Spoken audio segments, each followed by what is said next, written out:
COVID emerged in China 3 years ago, and ever since, that country has had probably the tightest restrictions anywhere. After extraordinary protests this week, the government announced an easing of restrictions. Joining us now to understand the significance of these events, in Boston, Massachusetts, Lynette Ong, professor at the University of Toronto's Asian Institute, Department of Political Science, and Munk School of Global Affairs and Public Policy, whose new book is Outsourcing Repression, Everyday State Power in Contemporary China. And here in our studio, Jan Wong, who was the Beijing correspondent for the Globe and Mail from 1988 to 1994, and has written 4 books on China. Welcome to you to both. Thank you. So to set up this conversation, I want to show some video from protests in China from over a week ago. Sheldon, if you don't mind. Anti-government slogans that were once whispered, now shouted in the streets of Shanghai. Protesters in China's largest city crying down with the Chinese Communist Party and down with Xi Jinping. All right, so we can see a crowd, of course, of hundreds in the streets, wearing masks, some holding some signs of some blank white paper as a sign of protest. Jan, I want to come to you first. When you first heard about the anti-lockdown protests that were happening across China, what was your reaction? Well, I was shocked because there haven't been any protests like that since 1989. And I was really wondering whether people could get away with it. And as I watched it spread from city to city to city, it was just spontaneous outbreaks of people really, really mad at zero COVID. Lynette, I'm going to come to you. You know, the words extraordinary have been used to describe this, unprecedented have been used to describe these protests. What were your reactions when you first saw the images coming out of China? I was a little bit surprised, but not entirely surprised, because there have been signs that, the trust between state and society, which is critical for the state to implement its COVID policies, that trust has been eroding for 2.5 years. And more recently, since 6 months ago in Shanghai, you have been seeing, clashes between citizens and residents committee, people that they have trusted all these years for a bunch of everyday policies. That trust is eroding.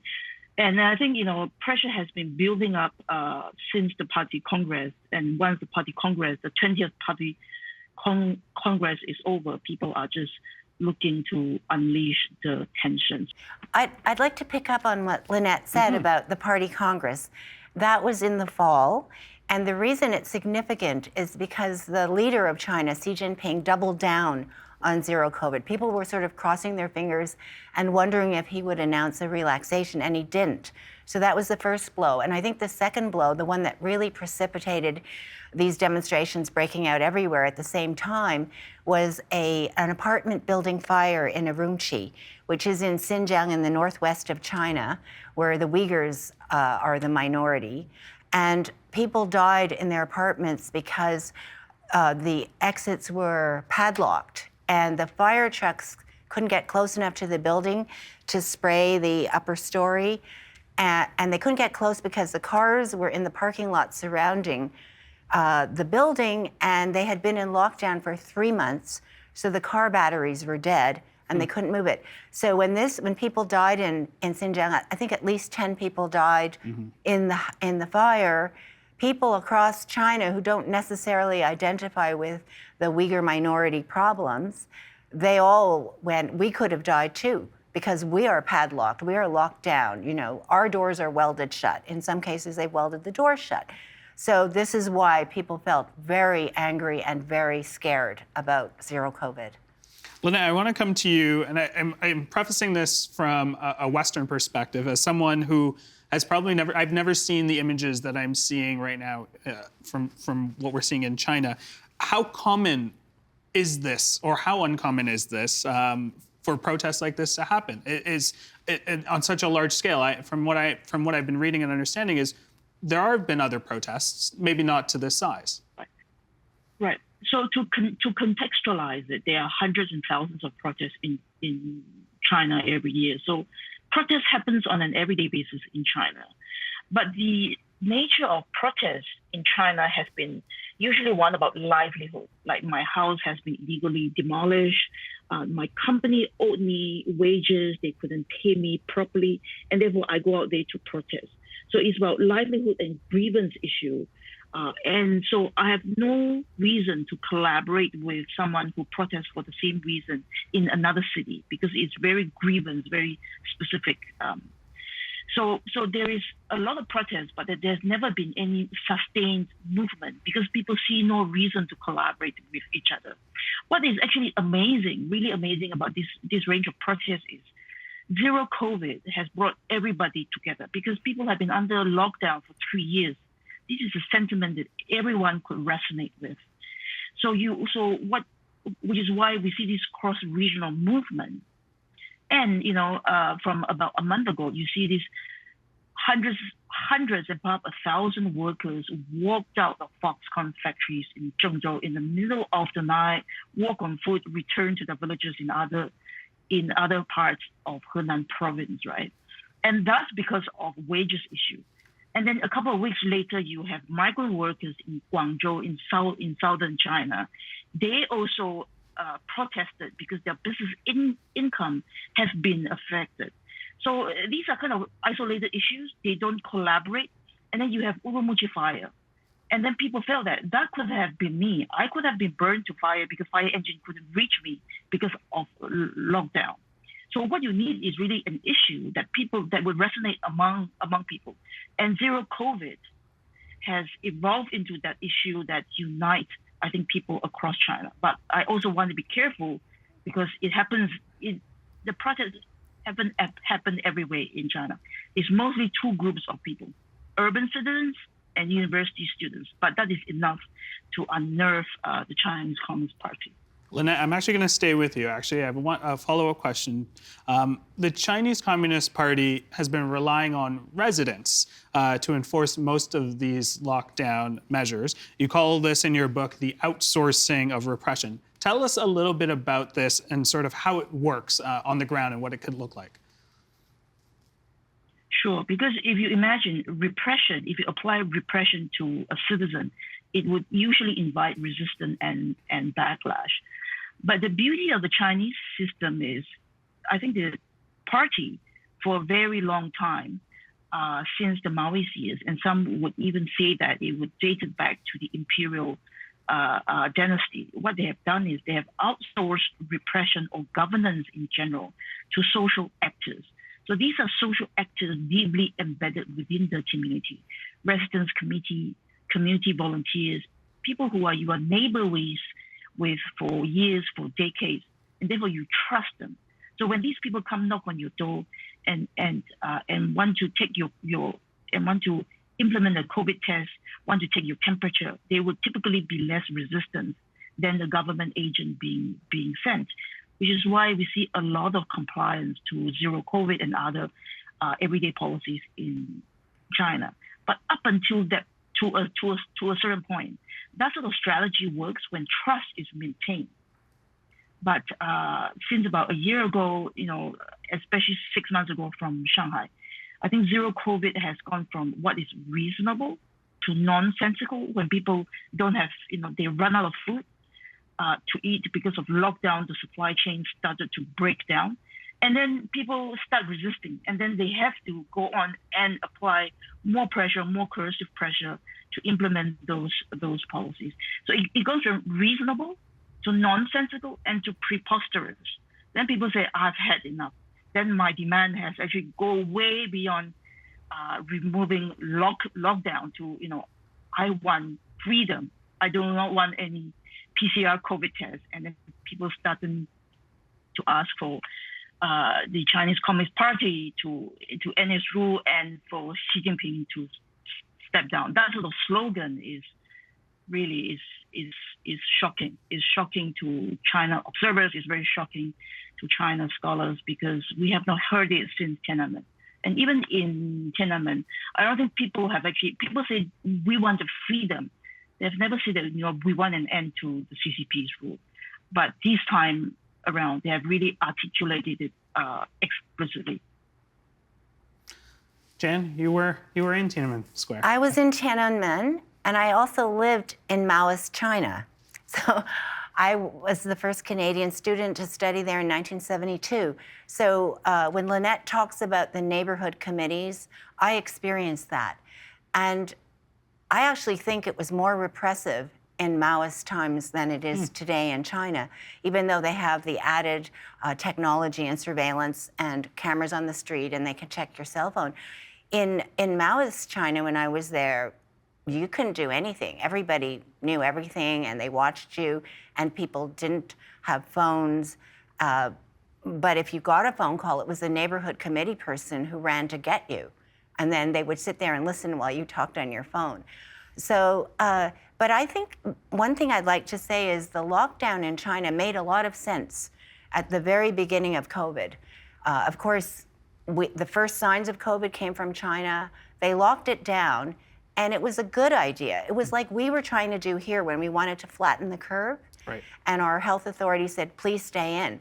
But in China, it was coercive, and they were trying to do that, and it was smart. But what they didn't do was they didn't start vaccinating people.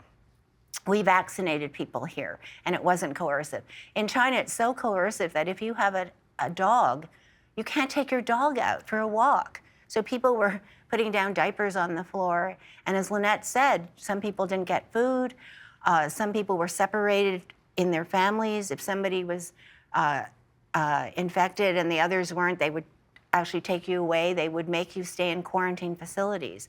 Now the new policy is you can stay at home now. So it was so brutal in China. And it just, as she said, it didn't make any sense. And I think another catalyst was the FIFA World Cup, when people in China were watching the stadium full of people, and they're going, well, Masks. how come they can go out? How come we're still in these terrible lockdowns? And they were locking down entire cities. So it didn't make any sense after 3 years. Lynette, so much time and energy has been put into China's zero COVID policy.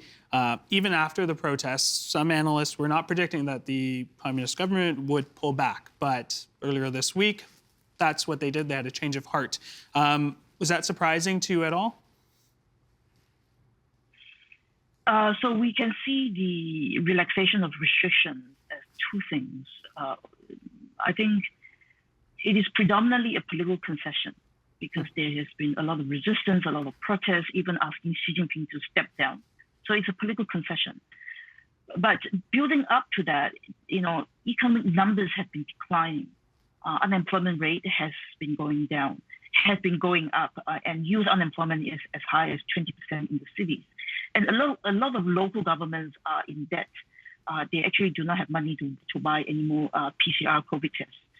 So the central government has been under a lot of pressure for a long time, and I would see this recent wave of protests as a political concession.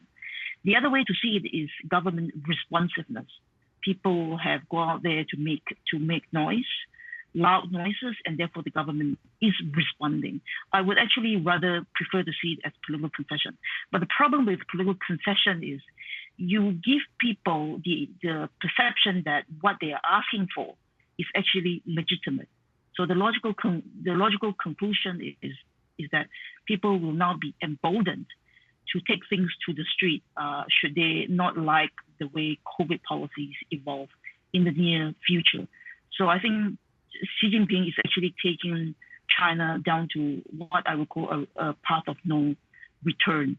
Things that would evolve from here would be rather unpredictable because government has taken extraordinary measure and people will just respond accordingly. Well, I think it's shocking. I have never seen a government in China respond this fast. I am really surprised. And I think most China watchers are shocked. We didn't expect this. I didn't know what the response would be by Xi Jinping because I couldn't see a good way out. If he tried to crack down, it would be really hard because there's so many cities and so many demonstrations, and they're spontaneous, they're not organized. So very hard to crush. On the other hand, for him to give up his zero COVID policy, he attached all his prestige to this. And at the big party Congress in the fall, when he took his third term in power, he staked his reputation on zero COVID. So to me, it's very significant that he's had to back down. And, I don't know what's going on at the top echelons of power, but I bet there's a big fight. That's what I think. I want to get a better understanding of how this sort of change of heart and relaxation changes things on the ground. Do we have a sense of what that will look like, or what the Well, impact it's already started changing. They're changing the kind of tests they use. I think they're going to rapid tests rather than PCR. PCR tests are not accurate because you test positive long after you're infectious. So they're acceding to that. I think they're going to start vaccinating people. They're starting that again. I think they need 3 vaccinations using the Chinese vaccine. They're letting people quarantine at home, and they're not shutting down entire districts. That's what was so bad, was they would shut down the whole, and when I say district in China, some of the districts are bigger than most Western cities. So, but I'm surprised. Aren't you, Lynette? I think it's very surprising they've done this fast U-turn. The government is relaxing policies, but its implementation is very uneven across China because it's very much, the implementation is localized. And different local governments have different capacity, have different revenue constraints, even to relax its restrictions. But I think the most important thing is they are not prepared, because vaccination rate is relatively low compared to international standard, especially among the elderly, which I think is below 50% for the overall generation. For the overall population, most people have had 2 shots. I think 60-70% of Chinese citizens have had 2 shots. But the elderly, the most vulnerable, less than 50% of them have been vaccinated. And that's because the government hasn't tried enough. So you wonder why. Because this is a government that could launch political campaign for everything, from eradication of poverty to redistribute land. Of course they have the capacity to force people and jab them. Xi Jinping just hasn't put it as his priority. So now people are protesting. They have to relax restrictions, but they are really not ready. Why is China so resistant to the Western vaccines that are available and not going through with that strategy? Sure. I think, a year into the pandemic, COVID has evolved. It was no longer a public health issue, because Xi Jinping has politicized it. It has become a political issue. We see low vaccination rate because that hasn't been his priority for the last 2 years, right? So zero COVID has become 2 things. One is to showcase the superiority of the Chinese model. He's always pointing to 1 million deaths in the United States, where Chinese government, the Chinese Communist Party, is far more superior, has far stronger capacity to protect Chinese life. And we do it by strict lockdown. And people have been buying into it, very high compliance for 2.5 years into it. Second thing is really to control people's movement, because this is before the 20th Party Congress, very, very politically sensitive. He wouldn't take a chance in any way at all. So people abide by digital health codes. You go into a shopping mall, you enter a school, you enter a grocery store, a supermarket, a cinema, any sort of enclosed space, and even take a train, you need to scan your digital health code. So that becomes a way to track people's movement. So 2 years ago, never a public health issue. So that actually, I think, explains why he hasn't been too enthusiastic about vaccination, but very much become a political issue. We're going into a couple of rough months here, and I'm wondering what you think this will play out and look like if so few people are boosted and restrictions are being lifted. It's really bad. This is what happens when you have a dictatorship that says, this is the policy, and they can't make a U-turn fast enough. So now they're making the U-turn in a situation where people are not vaccinated. And we're coming up to the Chinese Lunar New Year, when everybody starts getting on trains and going home, and they're not vaccinated enough. The Chinese vaccine is not the same. as the Pfizer or the Moderna. It uses a different technology. So it's just going to be really a mess, I think. They've acknowledged way too late that that their policy, their zero COVID policy, wasn't working. I mean, we've had stumbles in the West, but we haven't had leaders that dug their heels in and said, "This is the way. We're right." So they're adjusting 3 years into COVID. They're finally adjusting their policy, but they don't have the conditions. They don't have people vaccinated. So I think as a China watcher, I think it's going to be really interesting to watch. But if I was a Chinese person living in China, I'd be really scared right now. All right, we talked a little bit about sort of what this means for Xi Jinping and sort of what, in terms of a strategy or trust level. I want to come to Lynette, because you sort of talked about it, recently secured his third term as Supreme Leader of China. What does this backtracking mean for him? So at the 20th Party Congress, he has been elected for a third term, and he has managed to line up the upper echelons of power with his loyalists. So he looked very, very strong.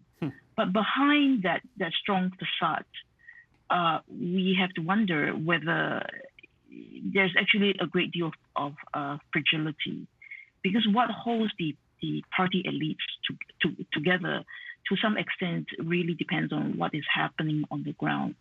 Since there's so much dissent, that sort of dissent on an everyday basis, the protest, it would also have implications on elite cohesion. People around him that he surrounds himself with would be questioning, would start wondering, how strong my leader is. Should I keep following him? With his anti-corruption policies, he has offended a lot of people.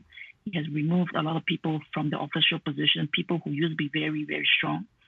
And the recent passing of the former president Jiang Zemin was a powerful figure in the sense that he is head of the Shanghai Gang. And he presided over a period where China saw very rapid economic growth. A lot of people became very wealthy and ultra-rich.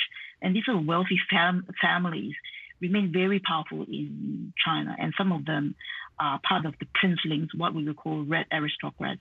They have a good family, good party background, and now they have accumulated a lot of wealth. So the combination of the two, these are going to be major forces that are, I would imagine, working against Xi in the near future. Jan, what does it mean for the political landscape in China? Well, this is really interesting that they've done this U-turn. And of course, we don't know what's happening in the Politburo. But I think it shows that there is opposition to Xi Jinping. But who really knows, right? We don't really know what's going on in China. But it's fascinating to me that overnight, they've changed the policy. But of course, this is not going to go well because they haven't laid the groundwork for sort of reopening, right? We all, in Canada, we vaccinated people. The government pushed the reopening slowly. But in China, it's like, okay, different policy, that didn't work, so we'll go to this. But people aren't really vaccinated. So I think it's interesting. I think, as a China watcher of many years since the Cultural Revolution, I think there's something going on at the highest echelons. I mean, I just find it amazing that they've done this overnight. That's where we're going to have to leave it. Of course, we will continue to follow this story. Lynette, Jan, thank you so much for joining us on the program tonight. Thanks. Thank you. The Agenda with Steve Paikin is made possible through generous philanthropic contributions from viewers like you. Thank you for supporting TVO's journalism.